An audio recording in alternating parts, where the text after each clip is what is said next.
రాజధానికి భూములు ఇవ్వని రైతులను టార్గెట్ చేసింది చంద్రబాబు ప్రభుత్వం. అమరావతి ప్రాంత 29 గ్రామాల్లో భూములు ఇవ్వని రైతులపై బలవంతపు భూసేకరణ అస్త్రాన్ని ప్రయోగించిన ప్రభుత్వం ఈ కుట్రలను మరింత బలోపేతం చేస్తే రైతుల దగ్గర నుంచి భూములు తీసుకోవడానికి కుట్రల మీద కుట్రలు పన్నుతోంది.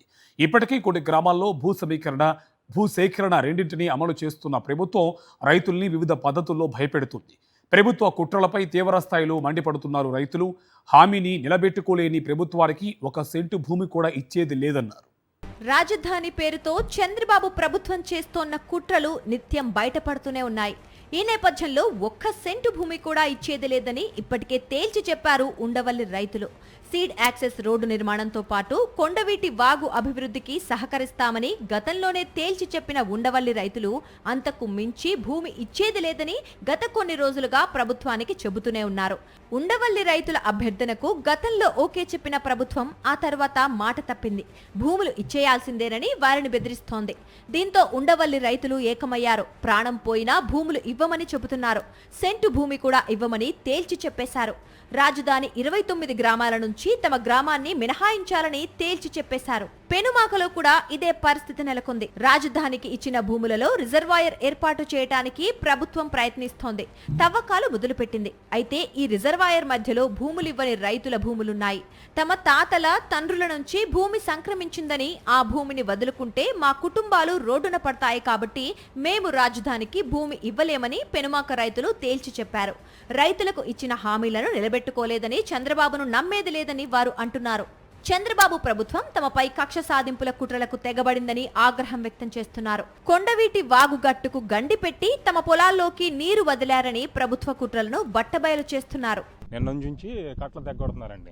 కట్టలు తెగ్గొడితే ఆ నీళ్ళన్నీ అటు వచ్చి మా పొలాలు ఇరిగి పడిపోతే అలా అన్న మేము భయపడిపోయి పూలింగ్కి ఇస్తామని చెప్పి వాళ్ళ ఆలోచన అండి. నేను పుట్టిన చరిత్రలో ఎప్పుడు 60 సంవత్సరాల నుంచి ఎప్పుడు తెగన కట్టలు వీళ్ళు కావాలని దుర్దేశంతో కొండవీటి కట్టలు తెగ్గొట్టి మా రైతుల పొలాలు పడిపోతే అలాగైనా సరే భూ సమీకరణకు వస్తారని చెప్పి వాళ్ళ ఉద్దేశం అండి.